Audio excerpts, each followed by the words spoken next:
Chapitre 5. Un résistant en turban. Le vendredi 17 février 1100, le cadi Ibn al-Khashab fait irruption dans la mosquée du sultan, à Bagdad, en compagnie d'un important groupe d'Alépins, parmi lesquels un shérif hachémite, descendant du prophète, des ascètes soufis, des imams, des marchands. Ils forcèrent le prédicateur à descendre de la chaire, qu'ils brisèrent, dit Ibn al-Alanisi, et ils se mirent à crier, à pleurer sur les malheurs que subissait l'islam à cause des Francs qui tuaient les hommes et asservissaient les femmes et les enfants. Comme ils empêchaient les croyants de prier. Les responsables présents leur firent, au nom du sultan, des promesses pour les apaiser.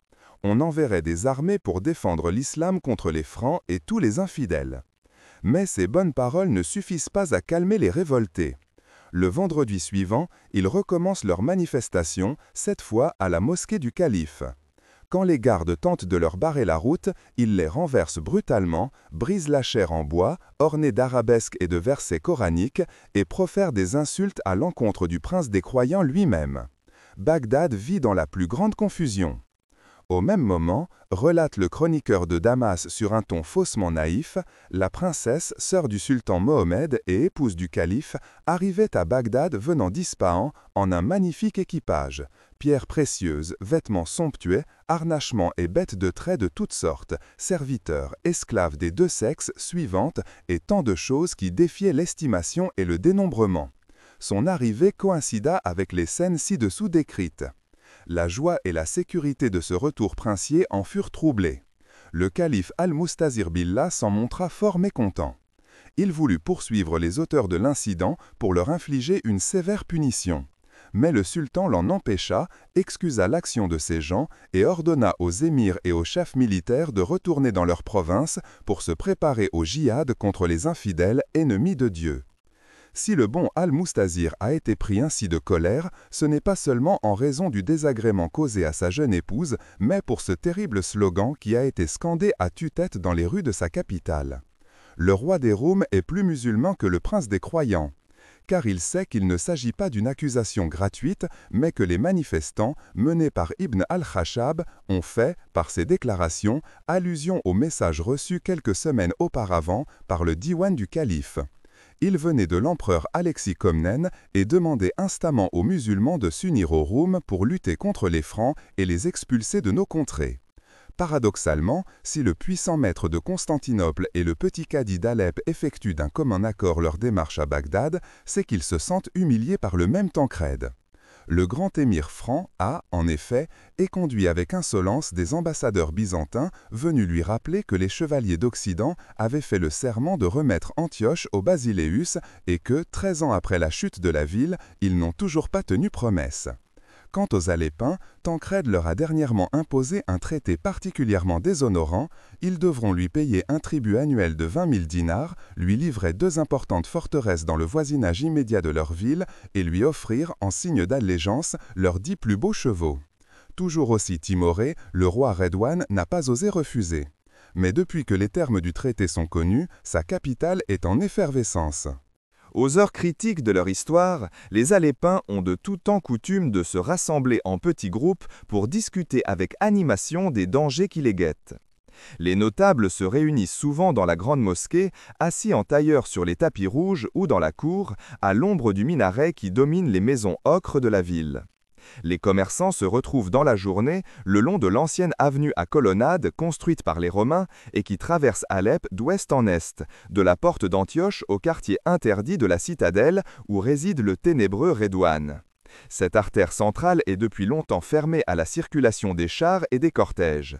La chaussée a été envahie par des centaines d'écopes où s'amoncellent étoffes, ambres ou colifichets, dattes, pistaches ou condiments.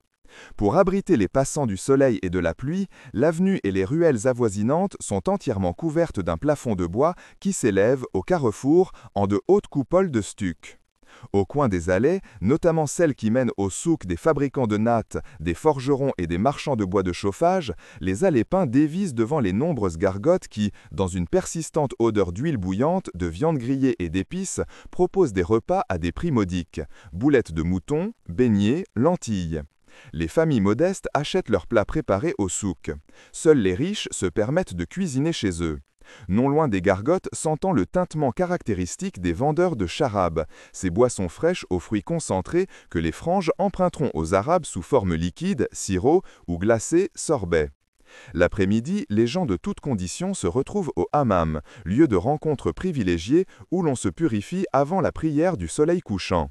Puis, à la nuit tombée, les citadins désertent le centre d'Alep pour se replier sur les quartiers à l'abri des soldats ivres. Là encore, les nouvelles et les rumeurs circulent, par la bouche des femmes et des hommes, et les idées font leur chemin. La colère, l'enthousiasme ou le découragement secouent quotidiennement cette ruche qui bourdonne ainsi depuis plus de 3 millénaires. Ibn al-Khashab est l'homme le plus écouté des quartiers d'Alep. Issu d'une famille de riches négociants en bois, il joue un rôle primordial dans l'administration de la cité. En tant que cadi chiite, il jouit d'une grande autorité religieuse et morale et assume la charge de régler les litiges concernant les personnes et les biens de sa communauté, la plus importante d'Alep. En outre, il est raïs, autrement dit chef de la ville, ce qui fait de lui à la fois le prévôt des marchands, le représentant des intérêts de la population après le roi et le commandant de la milice urbaine. Mais l'activité d'Ibn al-Khashab déborde le cadre déjà large de ses fonctions officielles. Entouré d'une clientèle nombreuse, il anime depuis l'arrivée des franges un courant d'opinion patriotique et piétiste qui réclame une attitude plus ferme face aux envahisseurs. Il ne craint pas de dire au roi Redouane ce qu'il pense de sa politique conciliante, voire servile. Lorsque Tancrède a imposé au monarque seldjoukide d'accrocher une croix sur le minaret de la grande mosquée, le cadi a organisé une émeute et obtenu que le crucifix soit transféré à la cathédrale Sainte-Hélène. Depuis, Redouane évite d'entrer en conflit avec l'irascible cadi. Retranché dans la citadelle, entre son harem, sa garde, sa mosquée, sa source d'eau et son hippodrome vert, le roi turc préfère ménager les susceptibilités de ses sujets. Tant que sa propre autorité n'est pas mise en cause, il tolère l'opinion publique. Mais en 1111, Ibn al-Khashab s'est présenté à la citadelle pour exprimer une fois de plus à Redouane l'extrême mécontentement des citadins. Les croyants, lui explique-t-il, sont scandalisés de devoir payer un tribut aux infidèles installés en terre d'islam. Et les marchands voient leur commerce péricliter depuis que l'insupportable prince d'Antioche contrôle la totalité des routes menant d'Alep à la Méditerranée et rançonne les caravanes. Puisque la ville ne peut plus se défendre par ses propres moyens, le cadi propose qu'une délégation, groupant notables chiites et sunnites, des commerçants et des hommes de religion, aille demander à Bagdad le secours du sultan Mohammed.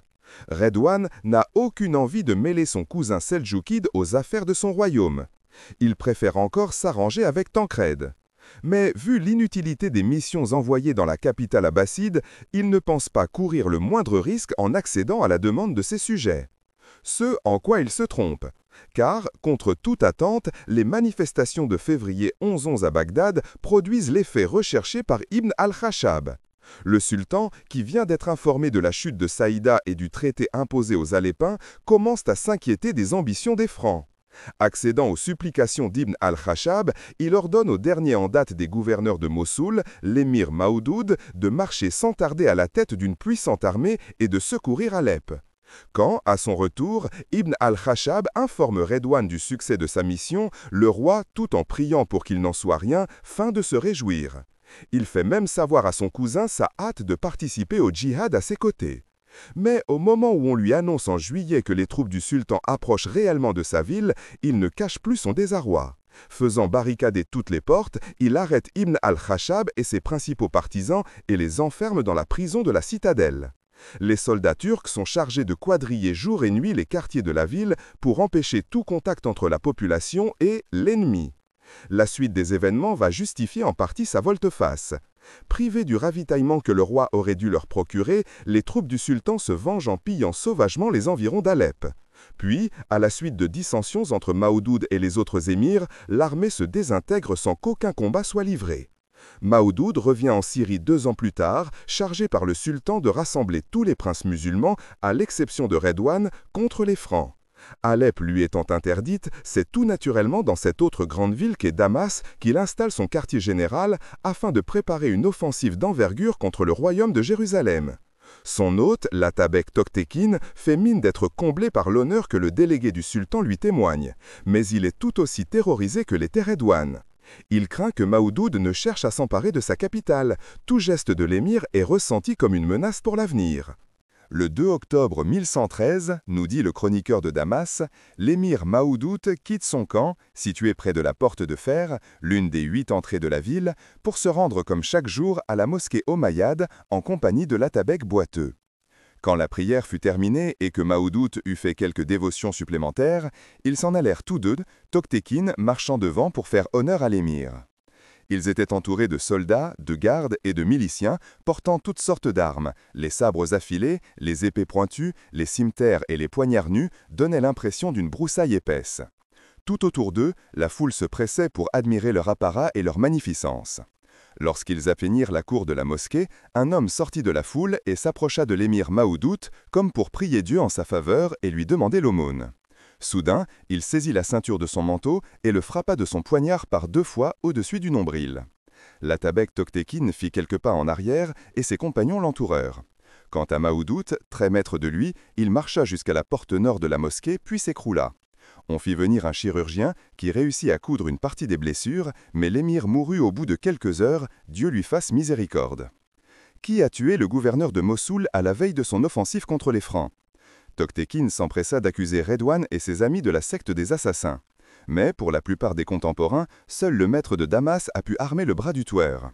Selon Ibn al-Asir, le roi Baudouin, choqué par ce meurtre, aurait envoyé à Tochtekin un message particulièrement méprisant. Une nation, lui dit-il, qui tue son chef dans la maison de son Dieu mérite d'être anéantie. Quant au sultan Mohammed, il hurle de colère quand on lui apprend la mort de son lieutenant. S'estimant personnellement insulté par ce forfait, il décide de mettre définitivement au pas tous les dirigeants syriens, aussi bien ceux d'Alep que ceux de Damas, lève une armée de plusieurs dizaines de milliers de soldats, commandés par les meilleurs officiers du clan Seljoukide, et ordonne sèchement à tous les princes musulmans de venir la rejoindre pour accomplir le devoir sacré du djihad contre les Francs. Quand la puissante expédition du sultan arrive en Syrie centrale au printemps 1115, une surprise de taille l'attend. Baudouin de Jérusalem et Tochtekin de Damas sont là, côte à côte, entourés de leurs troupes, ainsi que de celles d'Antioche, d'Alep et de Tripoli. Les princes de Syrie, aussi bien musulmans que francs, se sentant également menacés par le sultan, ont décidé de se coaliser et l'armée seljoukide devra se retirer honteusement au bout de quelques mois. Mohammed jure alors de ne plus jamais s'occuper du problème franc. Il tiendra parole. Pendant que les princes musulmans donnent de nouvelles preuves de leur totale irresponsabilité, 2 villes arabes vont démontrer, à quelques mois d'intervalle, qu'il est encore possible de résister à l'occupation étrangère.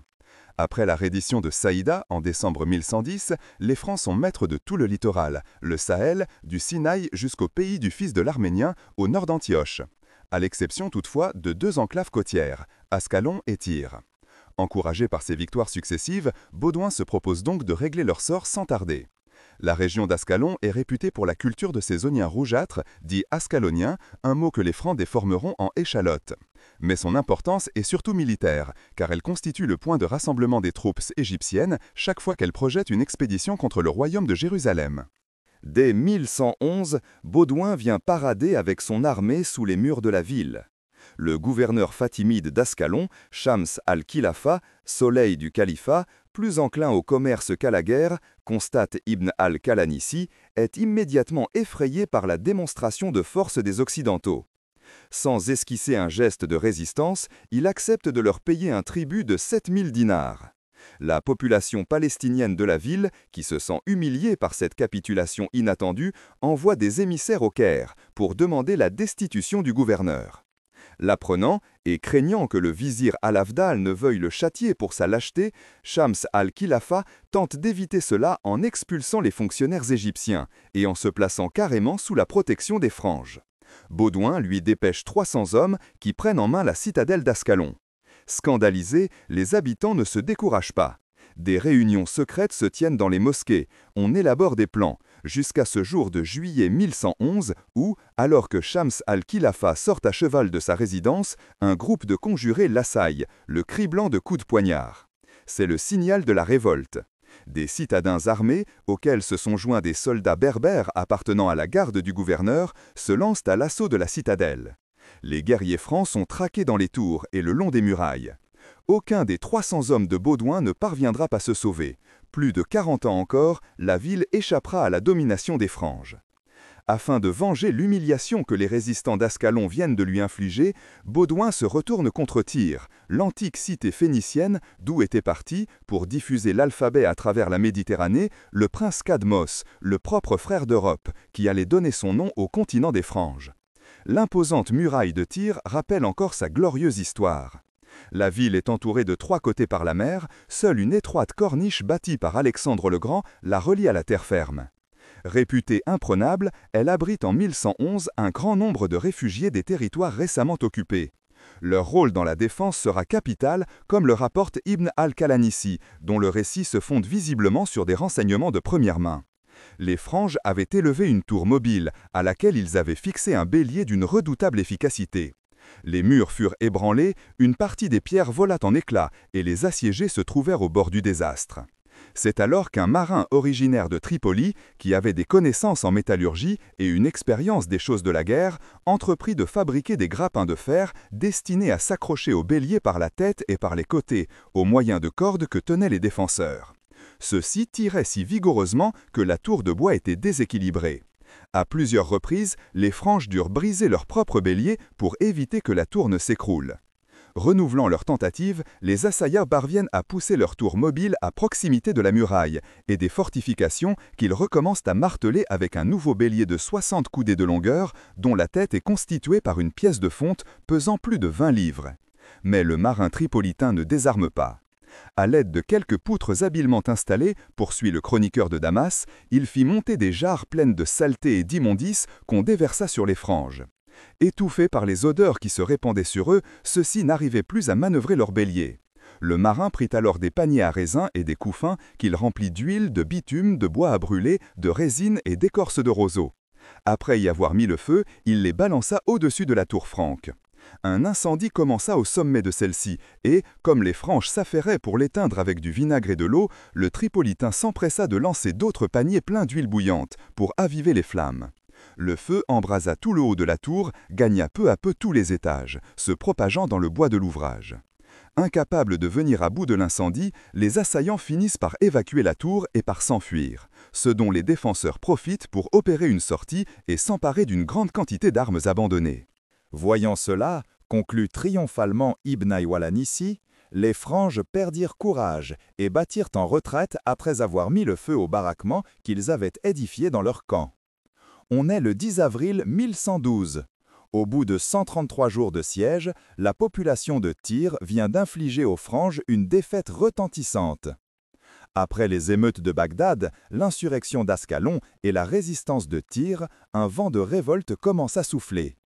On compte un nombre grandissant d'Arabes unissant dans la même haine les envahisseurs et la plupart des dirigeants musulmans accusés d'incurie, voire de trahison. À Alep surtout, cette attitude dépasse rapidement le simple mouvement d'humeur. Sous la conduite du cadi Ibn al-Khashab, les citadins décident de prendre en main leur propre destinée. Ils choisiront eux-mêmes leurs dirigeants et leur imposeront la politique à suivre. Certes, il y aura bien des défaites, bien des déceptions.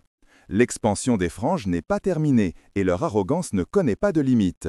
Mais on va désormais assister, parti des rues d'Alep, à la lente naissance d'une lame de fond qui submergera peu à peu l'Orient arabe et portera un jour au pouvoir des hommes justes, courageux, dévoués, capables de reconquérir le territoire perdu.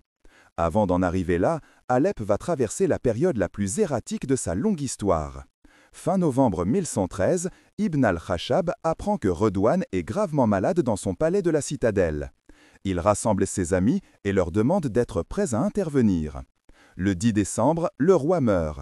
Dès que la nouvelle est connue, des groupes de miliciens armés se répandent dans les quartiers de la ville, occupent les principaux bâtiments et mettent la main sur de nombreux partisans de Redouane, notamment des adeptes de la secte des Assassins, immédiatement mis à mort pour intelligence avec l'ennemi franc. Le but du cadi n'est pas de s'emparer lui-même du pouvoir, mais d'impressionner le nouveau roi, Alp Arslan, fils de Redouane, pour qu'il adopte une politique différente de celle de son père. Les premiers jours, ce jeune homme de 16 ans, si bègue qu'on le surnommait le Muet, semble approuver le militantisme d'Ibn al-Khashab. Il fait arrêter tous les collaborateurs de Redouane et leur fait couper la tête séance tenante, avec une joie non dissimulée. Le cadi s'inquiète, il recommande au jeune monarque de ne pas plonger la ville dans un bain de sang, mais simplement de punir les traîtres pour l'exemple. Alp Arslan ne veut rien entendre. Il exécute 2 de ses propres frères, plusieurs militaires, un certain nombre de serviteurs et en général tous ceux dont la tête ne lui revient pas. Peu à peu, les citadins découvrent l'horrible vérité. Le roi est fou. La meilleure source que nous ayons pour comprendre cette période est la chronique d'un écrivain diplomate alépin, écrite un siècle après ces événements à partir de témoignages qu'avaient laissés les contemporains. Un jour, raconte-t-il, Alp Arslan réunit un certain nombre d'émirs et de notables et leur fit visiter une espèce de souterrain creusé dans la citadelle. Lorsqu'ils furent à l'intérieur, il leur demanda « Que diriez-vous si je vous faisais couper le cou à tous, ici même ?» « Nous sommes des esclaves soumis aux ordres de votre majesté, répondirent les malheureux, en feignant de prendre la menace pour une bonne plaisanterie. Et ce fut d'ailleurs ainsi qu'ils échappèrent à la mort. Le vide ne tarde pas à se faire autour du jeune dément. Un seul homme ose encore l'approcher, c'est son eunuque Loulou, Perle. Mais ce dernier aussi commence à craindre pour sa vie. En septembre 1114, il profite du sommeil de son maître pour le tuer et installe sur le trône un autre fils de Redouane, âgé de 6 ans. Alep s'enfonce chaque jour un peu plus dans l'anarchie. Alors que dans la citadelle, des groupes incontrôlés d'esclaves et de soldats s'entre-déchirent, les citadins en armes patrouillent dans les rues de la ville pour se protéger contre les pillards. Dans ce premier temps, les franges d'Antioche ne cherchent pas à tirer profit de ce chaos qui paralyse Alep. Tancred est mort 1 an avant Redouane, et son successeur, Sir Roger, que Kamal ed-Din dans sa chronique appelle Sir Jal, n'a pas encore suffisamment d'assurance pour s'engager dans une action de grande envergure. Mais ce répit est de courte durée. Dès 1116, Roger d'Antioche, s'assurant le contrôle de toutes les routes menant à Alep, occupe l'une après l'autre les principales forteresses qui entourent la ville et, faute de résistance, en arrive même à prélever une taxe sur chaque pèlerin qui se rend à la Mecque. En avril 1117, l'eunuque Loulou est assassiné. Selon Kamal ed-Din, les soldats de son escorte avaient tramé un complot contre lui. Pendant qu'ils marchaient à l'est de la ville, ils bandèrent subitement leurs arcs en criant « Au lièvre, au lièvre !» pour lui faire croire qu'ils voulaient chasser cet animal. En fait, c'est Loulou lui-même qu'ils criblèrent de flèches. À sa disparition, le pouvoir passe à un nouvel esclave qui, incapable de s'imposer, demande à Roger de venir l'aider. Le chaos devient alors indescriptible. Tandis que les Franches se préparent à assiéger la ville, les militaires continuent à se battre pour le contrôle de la citadelle. Aussi, Ibn al-Khashab décide-t-il d'agir sans délai. Il réunit les principaux notables de la cité et leur soumet un projet qui va se révéler lourd de conséquences. En tant que ville frontière, Alep, leur explique-t-il, se doit d'être à l'avant-garde du djihad contre les Franges et, de ce fait, doit offrir son gouvernement à un émir puissant, peut-être au sultan lui-même, de manière à ne plus jamais se laisser gouverner par un roitelet local qui place ses intérêts personnels avant ceux de l'islam. La proposition du cadi est approuvée, non sans réticence, car les Alépins sont jaloux de leur particularisme. On passe donc en revue les principaux candidats possibles. Le sultan, il ne veut plus entendre parler de la Syrie. Toktekin, c'est le seul prince syrien à avoir une certaine envergure, mais les Alépins n'accepteraient jamais un damasquin. Alors, Ibn al-Khashab avance le nom de l'émir turc Ilghazi, gouverneur de Mardin en Mésopotamie. Sa conduite n'a pas toujours été exemplaire. Il a soutenu 2 ans plus tôt l'alliance islamo-franque contre le sultan et il est connu pour son ivrognerie. Quand il buvait du vin, nous dit Ibn al-Kalanissi, Ilghazi restait en état d'hébétude pendant plusieurs jours sans même reprendre ses esprits pour donner un ordre ou une directive. Mais il faudrait chercher longtemps pour trouver un militaire sobre. Et puis, soutient Ibn al-Khashab, Ilghazi est un combattant courageux. Sa famille a longtemps gouverné Jérusalem et son frère Sokman a remporté la victoire de Haran entre les Franges. Une majorité ayant fini par se rallier à cette opinion, Ilghazi est invité à venir, et c'est le cadi lui-même qui lui ouvre les portes d'Alep au cours de l'été 1118. Le premier acte de l'émir est d'épouser la fille du roi Redouane, geste qui symbolise l'union entre la cité et son nouveau seigneur et affirme en même temps la légitimité de ce dernier. Ilghazi bat le rappel de ses troupes. 20 ans après le début de l'invasion franque, la capitale de la Syrie du Nord a, pour la première fois, un chef désireux de se battre. Le résultat est foudroyant. Le samedi 28 juin 1119, l'armée du maître d'Alep affronte celle d'Antioche, dans la plaine de Sarmada, à mi-chemin entre les 2 villes. Le Khomsin, un vent sec et chaud, chargé de sable, souffle dans les yeux des combattants. Kamal ed-Din nous racontera la scène. Ilghazi fit jurer à ses émirs de combattre vaillamment, de tenir bon, de ne pas reculer et d'offrir leur vie pour le djihad. Puis les musulmans se déployèrent en petites vagues et vinrent se poster, pour la nuit, à côté des troupes de Sir Roger. Brusquement, au lever du jour, les Franges virent s'approcher les étendards des musulmans qui les entouraient de toutes parts. Le cadi Ibn al-Khashab s'avança, monté sur sa jument, et la lance à la main. Il poussa les nôtres à la bataille. En le voyant, l'un des soldats s'écria d'un ton méprisant. « Sommes-nous venus de notre pays pour suivre un turban ?»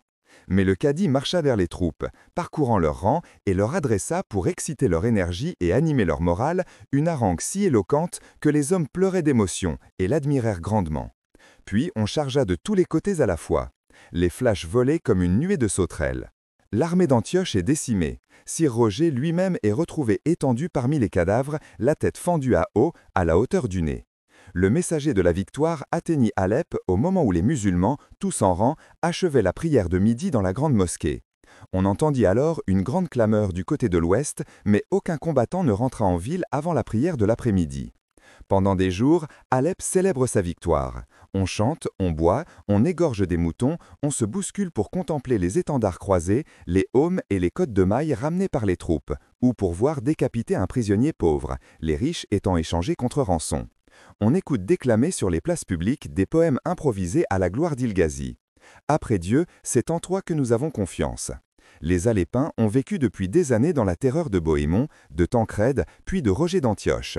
Beaucoup ont fini par attendre, comme une fatalité, le jour où, à l'instar de leurs frères de Tripoli, ils seraient forcés de choisir entre la mort et l'exil.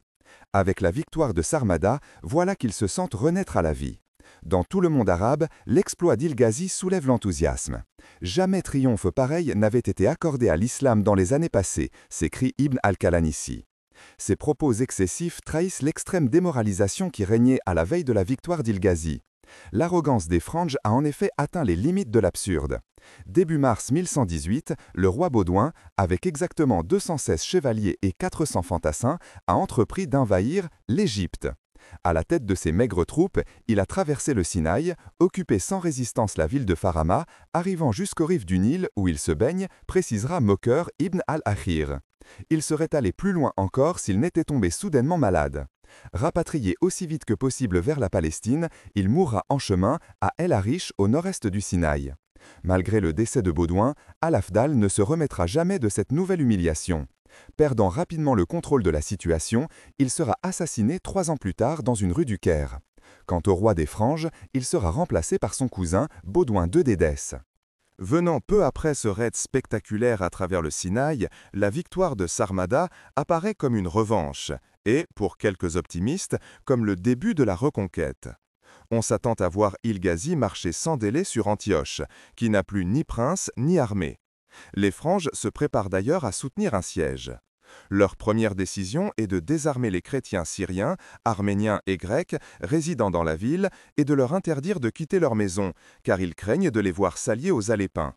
Les tensions sont en effet très vives entre les Occidentaux et leurs coreligionnaires orientaux qui les accusent de mépriser leurs rites et de les confiner dans des emplois subalternes dans leur propre cité. Mais les précautions des Franges s'avèrent inutiles. Il-Ghazi ne songe nullement à pousser son avantage. Vautré, ivre-mort, il ne quitte plus l'ancienne résidence de Redouane où il n'en finit pas de célébrer sa victoire. À force d'ingurgiter des liqueurs fermentées, il est bientôt pris d'un violent accès de fièvre.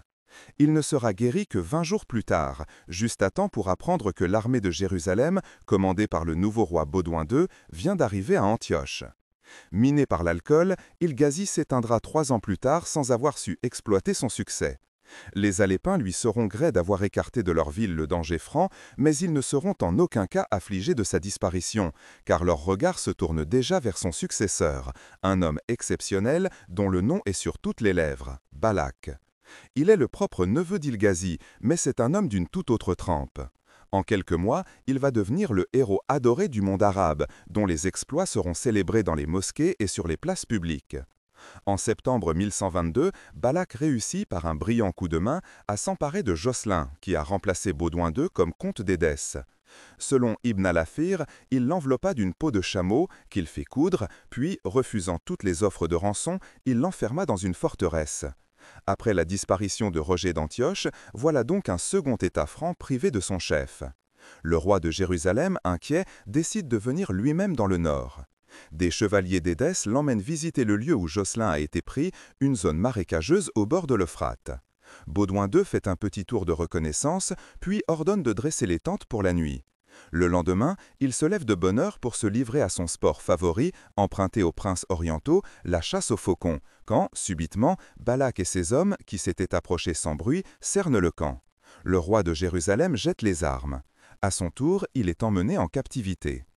Auréolé du prestige de ses exploits, Balak fait en juin 1123 une entrée triomphale à Alep.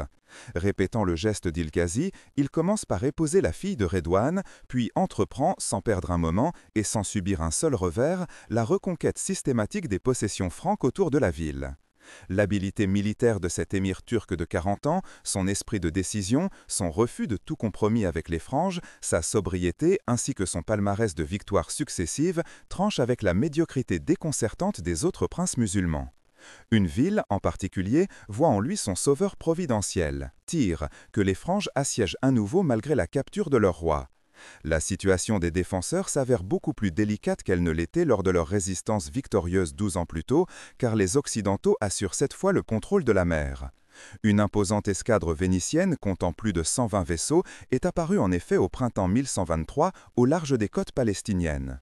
Dès son arrivée, elle a réussi à surprendre la flotte égyptienne qui mouillait devant Ascalon et à la détruire. En février 1124, après avoir signé un accord avec Jérusalem sur le partage du butin, les Vénitiens ont commencé le blocus du port de Tyr pendant que l'armée franque installait son campement à l'est de la ville. Les perspectives ne sont donc pas bonnes pour les assiégés. Certes, les Tyriens se battent avec acharnement. Une nuit, par exemple, un groupe d'excellents nageurs se glisse jusqu'à un vaisseau vénitien qui est de garde à l'entrée du port et réussit à le tirer vers la ville où il est désarmé et détruit. Mais, en dépit de telles actions d'éclat, les chances de succès sont minces. La débâcle de la marine fatimide rend impossible tout secours par voie de mer. Par ailleurs, le ravitaillement en eau potable se révèle difficile. Tyr, c'est sa principale faiblesse, n'a pas de source à l'intérieur de ses murs. En temps de paix, l'eau douce qu'arrive du dehors par une canalisation. En cas de guerre, la cité compte sur ses cisternes et sur un approvisionnement intense par petites barques. La rigueur du blocus vénitien interdit ce recours. Si l'étau ne vient pas à se desserrer, la capitulation sera inévitable au bout de quelques mois. N'attendant rien des Égyptiens, leurs protecteurs habituels. Les défenseurs se tournent vers le héros du moment, Balak. L'émir assiège alors une forteresse de la région d'Alep, Manbij, où l'un de ses vassaux est entré en rébellion. Quand l'appel des Tyriens lui parvient, il décide immédiatement, raconte Kamal ed-Din, de confier à l'un de ses lieutenants la poursuite du siège et de se porter lui-même au secours de Tyr. Le 6 mai 1124, avant de prendre la route, il effectue un dernier tour d'inspection. Casque en tête et bouclier au bras, poursuit le chroniqueur d'Alep, Balak, s'approcha de la forteresse de Manbij pour choisir la place où l'on dresserait les mangonneaux. Pendant qu'il donnait ses ordres, une flèche partie des remparts l'atteignit sous la clavicule gauche. Il arracha lui-même le trait et, crachant dessus avec mépris, il murmura « Ce coup sera mortel pour tous les musulmans ». Puis il expira. Il disait vrai. Dès que la nouvelle de sa mort parvient à Tyr, les habitants perdent courage et ne songent plus qu'à négocier les conditions de leur reddition. Le 7 juillet 1125, raconte Ibn al-Kalanissi, ils sortirent entre deux rangs de soldats sans être molestés par les franges. Tous les militaires et les civils quittèrent la ville, où restèrent seulement les impotents. Quelques exilés allèrent à Damas, les autres se dispersèrent dans le pays. Si le bain de sang a pu être évité, c'est néanmoins dans l'humiliation que s'achève l'admirable résistance des Tyriens. Ils ne seront pas les seuls à subir les conséquences de la disparition de Balak. À Alep, le pouvoir est quoi à Kimurtash, le fils d'Il-Ghazi, un jeune homme de 19 ans uniquement occupé, selon Ibn al-Athir, à s'amuser, et qui s'empressa de quitter Alep pour sa ville d'origine, Mardin, parce qu'il trouvait qu'il y avait en Syrie trop de guerre avec les franges. Non content d'abandonner sa capitale, l'incapable Timurtash se hâte de relâcher le roi de Jérusalem en échange de 20 000 dinars. Il lui offre des vêtements d'honneur, un bonnet d'or et des bottines ornementées, et lui rend même le cheval que Balak lui avait enlevé le jour de sa capture. Comportement princier sans doute, mais totalement irresponsable, car, quelques semaines après sa libération, Baudouin II arrive devant Aleb avec la ferme intention de s'en emparer. La défense de la cité incombe entièrement à Ibn al-Kashab, qui ne dispose que de quelques centaines d'hommes armés. Le cadi, qui voit des milliers de combattants autour de sa ville, dépêche un messager au fils d'Il-Ghazi. Au péril de sa vie, l'émissaire traverse de nuit les lignes ennemies. Arrivé à Mardin, il se présente au diwan de l'émir et le supplie avec insistance de ne pas abandonner Alep. Mais Timurtash, aussi effronté que lâche, ordonne de jeter en prison le messager dont les plaintes l'agacent. Ibn al-Khashab se tourne alors vers un autre sauveur, al-Borsoki, un vieux militaire turc qui vient d'être nommé gouverneur de Mossoul. Connu pour sa rectitude et son zèle religieux, mais aussi pour son habileté politique et son ambition, al-Borsoki accepte avec empressement l'invitation que lui envoie le cadi et se met immédiatement en route. Son arrivée en janvier 1125 devant la ville assiégée surprend les Franges, qui s'enfuient en abandonnant leurs tentes. Ibn al-Khashab se hâte de sortir à la rencontre d'al-Borsoki pour l'inciter à les poursuivre, mais l'émir est fatigué par sa longue chevauchée et surtout pressé de visiter sa nouvelle possession. Comme Il-Ghazi 5 ans plus tôt, il n'osera pas pousser son avantage et laissera à l'ennemi le temps de se ressaisir. Mais son intervention revêt une importance considérable, puisque l'union réalisée en 1125 entre Alep et Mossoul va être le noyau d'un puissant État qui, bientôt, pourra riposter avec succès à l'arrogance des Franges. Par sa ténacité et son étonnante perspicacité, on sait qu'Ibn al-Khashab n'a pas seulement sauvé sa ville de l'occupation, mais a contribué, plus que tout autre, à préparer la voie aux grands dirigeants du djihad contre les envahisseurs. Pourtant, le cadi ne verra pas leur avènement. Un jour de l'été 1125, alors qu'il sortait de la grande mosquée d'Alep après la prière de midi, un homme déguisé en ascète bondit sur lui et lui plante un poignard dans la poitrine.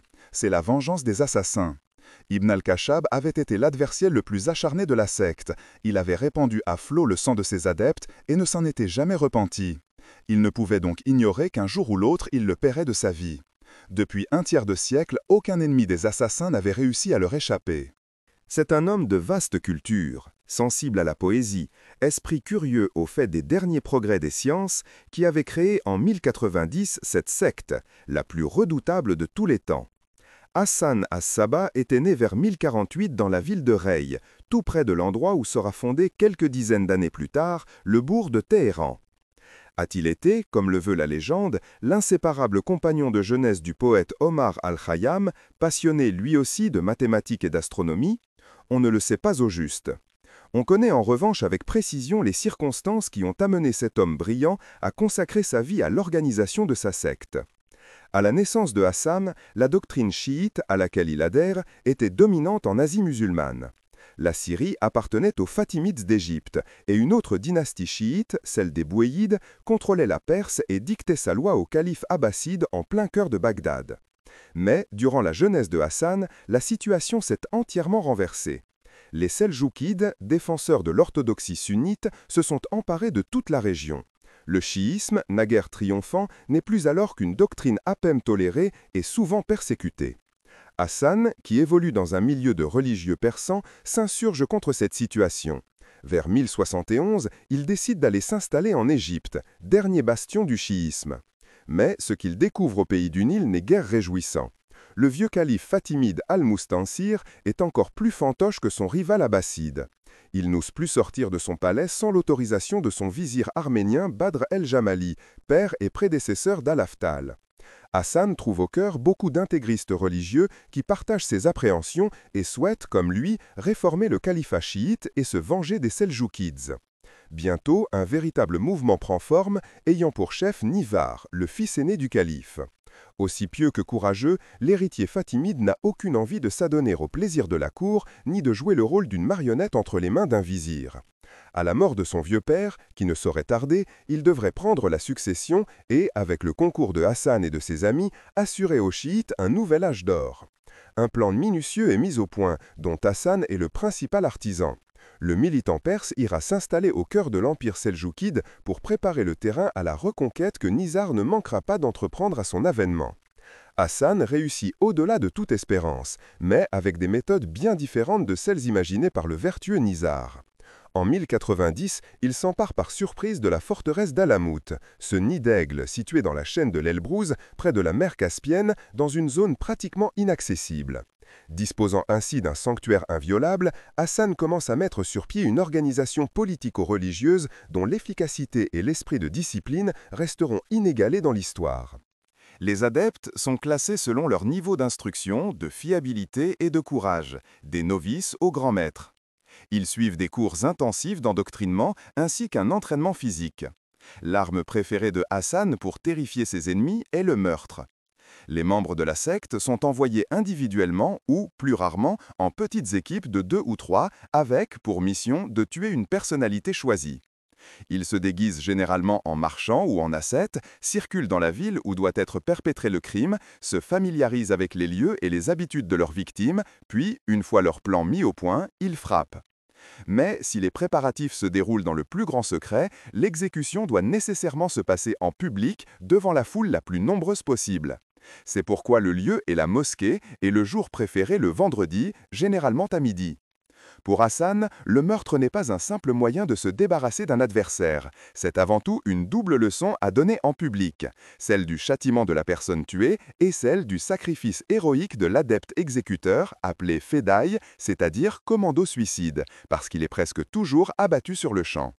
La manière sereine dont les membres de la secte acceptaient de se laisser massacrer a fait croire aux contemporains qu'ils étaient drogués au hashish, ce qui leur a valu le surnom de hashishiyun ou à hachachine, un mot qui sera déformé en assassin et qui deviendra bientôt, dans de nombreuses langues, un nom commun.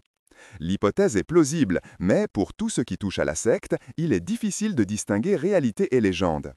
Hassan poussait-il les adeptes à se droguer afin de leur donner la sensation de se trouver pour un temps au paradis et les encourager ainsi au martyre? Essayait-il, plus prosaïquement, de les accoutumer à quelques narcotiques pour les tenir constamment à sa merci? Leur fournissait-il simplement un euphorisant pour qu'ils ne faiblissent pas au moment de l'assassinat? Comptait-il plutôt sur leur foi aveugle? Quelle que soit la réponse, le seul fait d'évoquer ces hypothèses est un hommage rendu à l'organisateur exceptionnel qu'était Hassan. Son succès est d'ailleurs foudroyant. Le premier meurtre, exécuté en 1092, 2 ans après la fondation de la secte, est à lui seul une épopée. Les Seljoukides sont alors à l'apogée de leur puissance. Or, le pilier de leur empire, l'homme qui a organisé pendant 30 ans en un véritable État le domaine conquis par les guerriers turcs, l'artisan de la renaissance du pouvoir sunnite et de la lutte contre le chiisme, est un vieux vizir dont le seul nom est évocateur de l'œuvre, Nizam el-Mulk, l'ordre du royaume.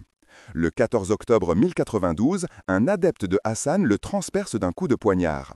Quand Nizam el-Mulk fut assassiné, dira Ibn al-Athir, l'État se désintégra. De fait, l'empire seljoukide ne retrouvera plus jamais son unité. Son histoire ne sera plus ponctuée de conquêtes, mais d'interminables guerres de succession. Mission accomplie, aurait pu dire Hassan à ses camarades d'Égypte. Désormais, la voie est ouverte à une reconquête fatimide, à Nizar de jouer. Mais au Caire, l'insurrection tourne court. Al-Afdal, qui hérite le vizirat de son père en 1094, écrase impitoyablement les amis de Nizar, lui-même emmuré vivant. Hassan se trouve de ce fait devant une situation imprévue. Il n'a pas renoncé à l'avènement d'un renouveau du califat chiite, mais il sait qu'il y faudra du temps. En conséquence, il modifie sa stratégie. Tout en poursuivant son travail de sape contre l'islam officiel et ses représentants religieux et politiques, il s'efforce de trouver désormais un lieu d'implantation pour constituer un fief autonome. Or, quelle contrée pourrait offrir de meilleures perspectives que la Syrie, morcelée en cette multitude d'États minuscules et rivaux? Il suffirait à la secte de s'y introduire, de jouer une ville contre l'autre, un émir contre son frère, pour pouvoir survivre jusqu'au jour où le califat fatimide sortira de sa torpeur.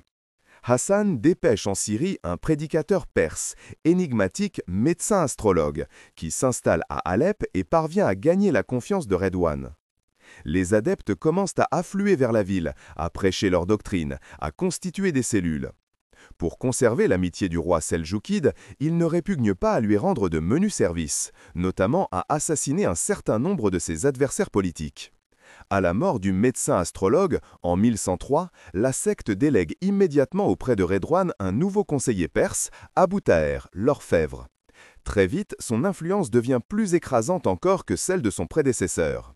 Redouane vit totalement sous son emprise et, selon Kamal Eddin, aucun alépin ne peut plus obtenir la moindre faveur du monarque ou régler un problème d'administration sans passer par l'un des innombrables sectateurs infiltrés dans l'entourage du roi.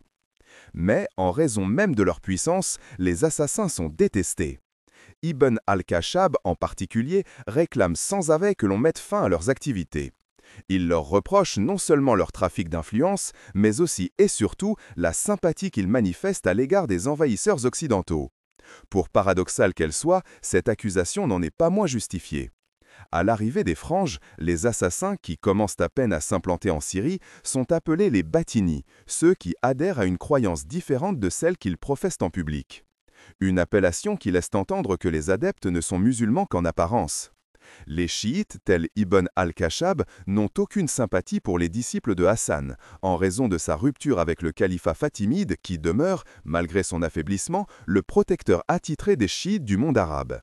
Détestés et persécutés par tous les musulmans, les assassins ne sont pas mécontents, en conséquence, de voir arriver une armée chrétienne qui inflige défaite sur défaite aussi bien aux Seljoukides qu'à Al-Afdal, meurtrier de Nizar.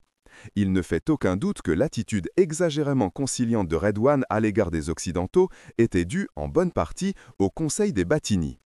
Aux yeux d'Ibn al-Khashab, la connivence entre les assassins et les franges équivaut à une trahison. Il agit en conséquence. Lors des massacres qui suivent la mort de Redouane, fin 1113, les Batini sont traqués de rue en rue, de maison en maison. Certains sont lynchés par la foule, d'autres sont précipités du haut des murailles. Près de 200 membres de la secte périssent ainsi, dont Abu Taher, l'orfèvre. Toutefois, indique Ibn al-Kalanissi, plusieurs parvinrent à s'enfuir et se réfugièrent chez les franges ou se dispersèrent dans le pays.